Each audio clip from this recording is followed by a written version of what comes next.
Drugs ಅಂತೂ ಅವಳಿ ತುಂಬಾ ಆಗಿದೆ. ಈ ಬಾರಿ ನಾವು ಕಮಲವನ್ನು ಅರಳಿಸ್ತೀವಿ ಅಂತ ಹೇಳಕ್ ಇಷ್ಟಪಡ್ತೀನಿ. ನಾವು ಸೋಲ್ತಿರೋದು ಅಲ್ಪಸಂಖ್ಯಾತ ಮತಗಳಿಂದ ಮಾತ್ರ. ಗಂಡ ಹೆಂಡತಿ ಅಂದ ಮೇಲೆ ಇವತ್ತು ಅಂಡರ್ಸ್ಟ್ಯಾಂಡಿಂಗ್ ಇರಲ್ಲ, ಈ ತರ ಸಹಜ ನಡೀತು. ಈಗೆಲ್ಲ ಒಂದಾಗಿದೆ ಸರ್. ನಮ್ಮ ಅಭ್ಯರ್ಥಿ ಕಮಲದ ಚಿಹ್ನೆ. ಉನ್ನತವಾದ ಹಾಸ್ಪಿಟಲ್ಗಳಿಲ್ಲ, ವಿದ್ಯಾಸಂಸ್ಥೆಗಳು ಇಲ್ಲ, ಸೂಕ್ತವಾದ ಸ್ಟೇಡಿಯಂ ಯಾವುದೂ ಇಲ್ಲ ಸರ್, ಮತ್ತು ಸೂಕ್ತವಾದ ಹಾಸ್ಪಿಟಲ್ ಇಲ್ಲ ಸರ್. ಅಭಿವೃದ್ಧಿ ಇದನ್ನು ಇದೆ ಸರ್, ಅಭಿವೃದ್ಧಿ ಇಲ್ಲ ಅಂತ ಹೇಳಲ್ಲ. ಅವ್ರನ್ನ ನಾವಿನ್ನೂ ಏನು ಅಂತ ಗುರುತಿಸಿಲ್ಲ ಸರ್, ಅವ್ರ ಬಗ್ಗೆ ನಮಗೆ ಐಡಿಯಾ ಇದೆ. ವೀಕ್ಷಕರೇ, ದಾವಣಗೆರೆ ದಕ್ಷಿಣ ವಿಧಾನಸಭಾ ಕ್ಷೇತ್ರದ BJP ಪ್ರಧಾನ ಕಾರ್ಯದರ್ಶಿ ಆಗಿರುವಂಥ ರಾಜು ನೀಲಗುಂದ ಅವ್ರ ಜೊತೆ ನಾವಿದ್ದೀವಿ. ಅವ್ರನ್ನೇ ಮಾತಾಡ್ಸೋಣ. ನಿಜಕ್ಕೂ ಈ ಬಾರಿ ಕಮಲ ಅರಳಬೇಕು ಉಪಚುನಾವಣೆಯಲ್ಲಿ ಅಂದರೆ ಏನು ಮಾಡಬೇಕು ಅಂತ, ಏನು ಮಾಡಬೇಕು ಸರ್? ಸರ್, ಈಗಾಗಲೇ ನಮಗೆ ಸಾಕಷ್ಟು ಕಾಂಗ್ರೆಸ್ಸಿನ ದುರಾಡಳಿತದ ಬಗ್ಗೆ ನಮಗೆ ಸಾಕಷ್ಟು ಮಾಹಿತಿ ಇದೆ. ಆಲ್ರೆಡಿ ಎಲ್ಲರೂ ಜನರನ್ನು ನೋಡ್ತಾ ಇದ್ದಾರೆ. ಕಾಂಗ್ರೆಸ್ನವರು ಯಾವ ಥರ ಅಲ್ಪಸಂಖ್ಯಾತ ಬಂಧುಗಳಿಗೆ ಸಪೋರ್ಟ್ ಮಾಡ್ತಾ ಇದ್ದಾರೆ. ಅವರೀಗ ಮೊನ್ನೆ ನಡೆದಿರ್ತಕ್ಕಂಥ ಪೊಲೀಸ್ ಅಧಿಕಾರಿಗಳ ಮೇಲೆ ದೌರ್ಜನ್ಯ ಎಸಗಿದ್ದಾರೆ. ಮೊನ್ನೆ ನಮ್ಮ ಪೌರ ಕಾರ್ಮಿಕರ ಮೇಲೆ ದೌರ್ಜನ್ಯ ಎಸಗಿದ್ದಾರೆ. ಅವ್ರು ಈ ಲೆವೆಲ್ಲಿಗೆ ಇದ್ದಾರೆ. ಆಮೇಲೆ ಡ್ರಗ್ಸ್ ಅಂತೂ ಅವಳಿ ತುಂಬ ಆಗಿದೆ. ಆಲ್ರೆಡಿ ದಾವಣಗೆರೆ ಜನತೆ ಇದನ್ನೆಲ್ಲ ಅಬ್ಸರ್ವ್ ಮಾಡ್ತಾ ಇದೆ. ಇದ್ರ ಹಿನ್ನೆಲೆ ಯಾರಿದ್ದಾರೆ, ಇದರಿಂದ ಯಾವ ಸಂಸದರು ಸಚಿವರು ಇವತ್ತು ದಾವಣಗೆರೆಯಲ್ಲಿ ಯಾವ ರೀತಿ ಇದ್ದಾರೆ ಹಿಂದ್ಗಡೆ ಸಪೋರ್ಟಾಗಿ ಅಂತಂದು ಎಲ್ಲ ತಿಳ್ಕೊಂಡಿದ್ದಾರೆ. ಮತದಾರ ಬಂಧುಗಳು ದಡ್ರಿಲ್ಲ ಸರ್, ಎಲ್ಲ ಬುದ್ಧಿವಂತರಿದ್ದಾರೆ. ಈ ಬಾರಿ ನಾವು ಕಮಲವನ್ನು ಅರಳಿಸ್ತೀವಿ ಅಂತ ಹೇಳಕ್ಕೆ ಇಷ್ಟಪಡ್ತೀನಿ. ಬಟ್ ಇಷ್ಟು ವರ್ಷ ಸತತವಾಗಿ ಯಾಕೆ ಫಲಿತಾಂಶ ಬದಲಾಗ್ತಿರಲಿಲ್ಲ? ಅಂದರೆ ಶಾಮ್ನೂರ್ ಅವ್ರ ಮೇಲಿರೋ ಗೌರವನ, ಅಥವಾ ನಿಮ್ಗೆ ಅಂದರೆ ಮತದಾರರ ಕೈಲಿ ಏನು ಮಾಡೋಕ್ಕಾಗ್ತಿರ್ಲಿಲ್ವ? ಹೆಲ್ಪ್ಲೆಸ್ ಆಗಿದ್ರೆ ಸರ್? ದಕ್ಷಿಣ ಕ್ಷೇತ್ರದಲ್ಲಿ ಸುಮಾರು 217 ಬೂತ್ ಇತ್ತು ಸರ್. ಇವಾಗ 284 ಬೂತ್ ಆಗಿದೆ. ಕಳೆದ 217 ಬೂತ್ಗಳಲ್ಲೂ ಒಂದು 60-65 ಬೂತು ಅಲ್ಪಸಂಖ್ಯಾತ ಬಂಧುಗಳದ್ದು ಇರುತ್ತೆ ಸರ್. 150 ಬೂತು ಹಿಂದೂಗಳು ಬೂತ್ ಬರುತ್ತೆ ಸರ್. ಕಳೆದ 150 ಹಿಂದೂಗಳ ಬೂತಲ್ಲೂ ನಾವು BJP ಮುನ್ನಡೆ ಇದ್ದೀವಿ ಸರ್. ನಾವು ಸೋಲ್ತಿರೋದು ಅಲ್ಪಸಂಖ್ಯಾತ ಮತಗಳಿಂದ ಮಾತ್ರ ಸರ್.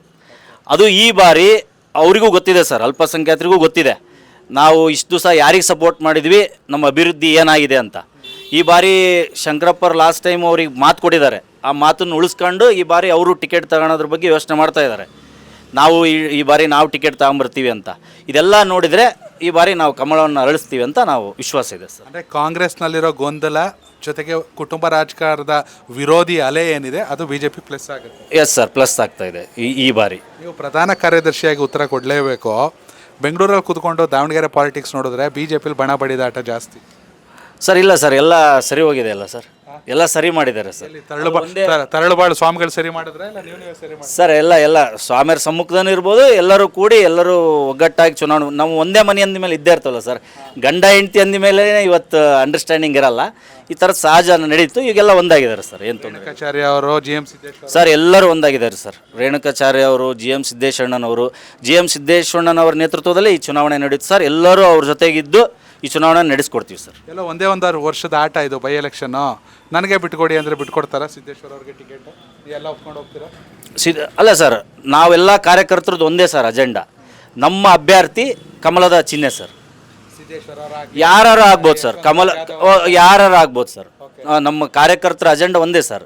BJP ಚಿಹ್ನೆಯನ್ನು ಗೆಲ್ಲಿಸ್ಬೇಕನ್ನೋದು ಒಂದೇ ಅಜೆಂಡಾ ಸರ್. ವಿನಯ್ ಕುಮಾರ್ ಆದರೂ ಕೂಡ ಯಾರಾದರೂ ನಾವು ಹೇಳ್ತೀವಲ್ಲ ಸರ್, ನಮ್ಮ ಮೊದಲಿಂದನೂ ಅದು ನಮ್ಮದು ಒಂದು ಸಿಸ್ಟಮ್ ಸರ್. ನಮಗೆ ದೇಶ ಮೊದಲು, ನಂತರ ಪಕ್ಷ. ರಾಜು ನೀಲಗುಂದಿ ಅವರೇ ಯಾಕೆ ಆಗಬಾರ್ದು ಸರ್? ಹೇಳೋಕ್ಕಾಗಲ್ಲ ಸರ್.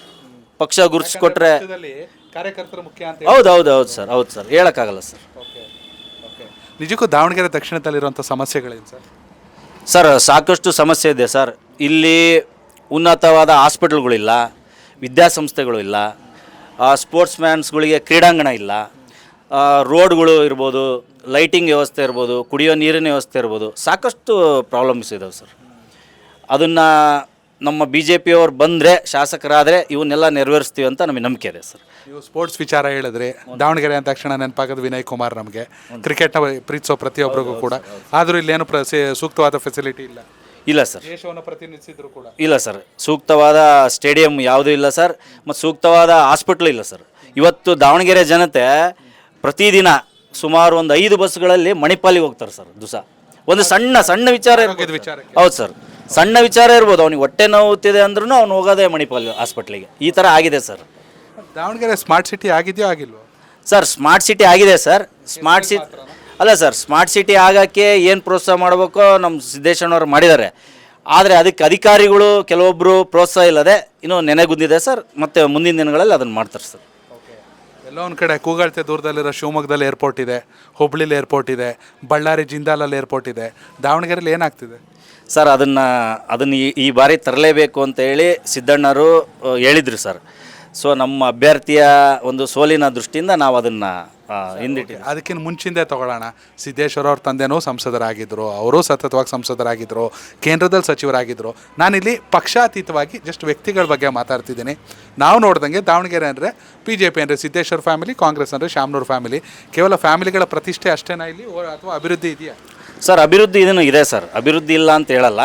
ಬಟ್ ಸಿಟಿ ಅಂತ ತಗೊಂಡಾಗ ಸ್ವಲ್ಪ ಅಭಿವೃದ್ಧಿಯಲ್ಲಿ ಹಿನ್ನಡೆ ಇದೀವಿ ಸರ್. ಅದನ್ನು ನಾರ್ತ್ ಸೌತ್ ಅಭಿವೃದ್ಧಿ ಹೌದು ಸರ್. ನಾರ್ತಲ್ಲಿ ಅಭಿವೃದ್ಧಿ ಇದೆ ಸರ್, ಸೌತಲ್ಲಿ ಅಭಿವೃದ್ಧಿ ಇಲ್ಲ ಸರ್. ಮುಖ್ಯವಾಗಿ ಈ ಬಾರಿ ಮಹಿಳಾ ಸಂಸದರಿದ್ದಾರೆ, ಓಕೆನಾ? ಮಹಿಳೆಯರಿಗೆ ಅಂತ ದಾವಣಗೆರೆ, ನಾನು ಬರೀ ದಾವಣಗೆರೆ ದಕ್ಷಿಣ ಅಂತಿಲ್ಲ, ಒಟ್ಟಾರೆ ಲೋಕಸಭಾ ಕ್ಷೇತ್ರ ಅಂತ ಬಂದಾಗ ಮಹಿಳೆಯರಿಗೊಂದು ಗಾರ್ಮೆಂಟ್ಸೋ ಅಥವಾ ಮಹಿಳೆಯರಿಗೆ ಬೇರೆ ಉದ್ಯೋಗ ಅವಕಾಶನೋ ಆ ರೀತಿ ಪ್ರೋತ್ಸಾಹಗಳಿದೆಯಾ ಸರ್? ಅವರು ಮೇಡಮ್ಮರು ಹೇಳ್ತಿದ್ದಾರೆ ಸರ್, ಈ ಥರದ್ದೆಲ್ಲ ತರಬೇಕು ಅಂತ. ನೋಡೋಣ ಸರ್, ಮುಂದಿನ ದಿನಗಳಲ್ಲಿ ಕಾಯ್ತಾ ಇದ್ದೇವೆ. ಅವರಲ್ಲಿ ಲಾಸ್ಟ್ ಟೈಮ್ ಅವ್ರ ಅಜೆಂಡಾದಲ್ಲಿ ಇದೆಲ್ಲ ಇತ್ತು ಸರ್. ಇನ್ನು ಯಾವುದೇ ರೀತಿ ಅವರು ಕೈಗೊಂಡಿಲ್ಲ. ಮುಂದಿನ ದಿನಗಳಲ್ಲಿ ನೋಡೋಣ ಸರ್ ಅದೇನು ಅಂತ. ಸರ್, ನಿಮ್ಮ ಪ್ರಕಾರ ದಾವಣಗೆರೆ ದಕ್ಷಿಣಕ್ಕೆ ಇನ್ನೂ ಏನಾಗಬೇಕು? ಈ ಕ್ಷೇತ್ರದ ಜ್ವಲಂತ ಸಮಸ್ಯೆ ಏನು?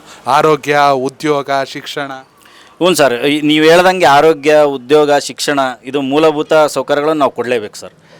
ಕ್ರೀಡಾಂಗಣ ಇರ್ಬೋದು, ಒಳ್ಳೆ ಹಾಸ್ಪಿಟ್ಲ್ ಇರ್ಬೋದು, ಇದನ್ನೆಲ್ಲ ನಾವು ಮುಂದಿನ ದಿನಗಳಲ್ಲಿ ನಮ್ಮ ಶಾಸಕರಾದರೆ ನಾವು ಮಾಡೇ ಮಾಡ್ತೀವಿ ಸರ್. ತುಂಬ ಖುಷಿ ಅನ್ನಿಸ್ತು ನಿಮ್ಮ ಜೊತೆ ಮಾತಾಡಿ. BJP ಪ್ರಧಾನ ಕಾರ್ಯದರ್ಶಿ ಅನ್ನೋದನ್ನು ಬಿಟ್ಟು ಒಬ್ಬ ಸಾಮಾನ್ಯ ಮತದಾರರಾಗಿ ಹೇಳೋದಾದರೆ ಈ ಬಾರಿ ಬೈ ಎಲೆಕ್ಷನ್ಲಿ ಏನಾಗಬೇಕು? ಇಲ್ಲಿನ ಮತದಾರರಿಗೆ ಏನು ಕಿವಿ ಮಾತು ಹೇಳ್ತೀರಾ? ಇಲ್ಲಿನ ಪ್ರಜ್ಞಾವಂತ ಮತದಾರರಿಗೆ ಒಂದು ಕಿವಿ ಮಾತು ಏನಂದರೆ, ಇವತ್ತಿನ ದೌರ್ಜನ್ಯಗಳನ್ನು ನೋಡಿ, ಇವತ್ತು ಏನೇನು ಆಗ್ತಾಯಿದೆ ದಾವಣಗೆರೆಯಲ್ಲಿ ಸ್ಥಿತಿಗತಿಗಳನ್ನು ನೋಡಿ, ಒಬ್ಬ ಒಳ್ಳೆಯ ಅಭ್ಯರ್ಥಿಗೆ ನೀವು ಮತವನ್ನು ಕೊಡಬೇಕು ಅಂತ ನಾನು ಕೇಳ್ಕೊತೀನಿ ಸರ್. ಸಮರ್ಥ ಶಾಮನೂರು ಒಳ್ಳೆ ಅಭ್ಯರ್ಥಿ ಆಗಕ್ಕೆ ಸಾಧ್ಯ ಇಲ್ವಾ ಸರ್? ಅಭ್ಯರ್ಥಿ ಅಂತ ಬಂದಾಗ ಸಮರ್ಥ ಬಗ್ಗೆ ನಮಗಿನ್ನೂ ಏನೂ ಐಡಿಯಾ ಇಲ್ಲ ಸರ್. ಅವ್ರನ್ನ ನಾವಿನ್ನೂ ಏನು ಅಂತ ಗುರುತಿಸಿಲ್ಲ ಸರ್. ಅವ್ರ ಬಗ್ಗೆ ನಮಗೆ ಐಡಿಯಾ ಇಲ್ಲ ಸರ್. BJP ಅಂತ ಬಂದಾಗ ಯಶವಂತರಾವ್ ಜಾಧವ್ ನನಗೆ ಗೊತ್ತಿರೋ ಹಂಗೆ ನರೇಂದ್ರ ಮೋದಿ ಹವಾಗಿಂತ ಮೊದಲು ದಾವಣಗೆರೆಯಲ್ಲಿ BJP ಹವಾ ಸೃಷ್ಟಿಸಿದ್ರು. ಆದರೆ ಕೆಲವೇ ಮತಗಳ ಅಂತರದಿಂದ ಸೋಲ್ತಿದ್ರು ಪಾಪ. ಆ ನಂತರದಲ್ಲಿ ಅಜಯ್ ಕುಮಾರ್ ಬಂದರು. ಈಗ ಶ್ರೀನಿವಾಸ್ ದಾಸ್ ಕರಿಯಪ್ಪ ಅವ್ರ ಮಗ ಅವರು ಓಡಾಡ್ತಿದ್ದಾರೆ. ಇನ್ನೂ ಸಾಕಷ್ಟು ಜನ, ವಿನಯ್ ಕುಮಾರ್ ಅವ್ರದ್ದು ಮಾತುಗಳನ್ನ ನೋಡಿದೆ. ನಾನು ನ್ಯೂಟ್ರಲ್ ಆಗಿದ್ದೀನಿ, ನಂಗೆ ಅವಕಾಶ ಕೊಟ್ಟರೆ ಮಾಡ್ತೀನಿ, ನನಗೆ ಜಾತಿ ಬಲನೂ ಇದೆ, ಎಜುಕೇಷನ್ ಬಲ ಇದೆ, ವೋಟರ್ಸ್ ಬಲ ಇದೆ, ಫಾಲೋವರ್ಸ್ ಬಲ ಇದೆ ಅಂತ. ನಿಜಕ್ಕೂ ಏನಾಗಬೇಕು ಸರ್? ನಾನೊಬ್ಬ ಪದಾಧಿಕಾರಿಯಾಗಿ ಇಂಥ ಸೂಕ್ತ ವ್ಯಕ್ತಿಗಳನ್ನು ನಾವು ಹೇಳೋದು ತಪ್ಪಾಗುತ್ತೆ ಸರ್. ನಮ್ಮದು ಒಂದೇ ಅಜೆಂಡಾ ಸರ್, ಪಕ್ಷದ ಚಿಹ್ನೆ. ನಾವು ಪಕ್ಷದ ಚಿಹ್ನೆ ಮೇಲೆ ಯಾರೇ ಬಂದ್ರೂ ಅವ್ರನ್ನ ಜಯಬೇರಿಯಾಗಿ ಮಾಡಿ ಕಳಿಸ್ತಕ್ಕಂಥ ಜವಾಬ್ದಾರಿ ನಮ್ಮದು ಸರ್, ಕಾರ್ಯಕರ್ತರದ್ದು ಮತ್ತು ನಮ್ಮದು sir. Thank you so much sir, ಚೆನ್ನಾಗಿ ಮಾತಾಡಿ. Okay, thank you sir. Connect Karnataka, ಇದು ನಿಮ್ಮ ನೆಟ್ವರ್ಕ್.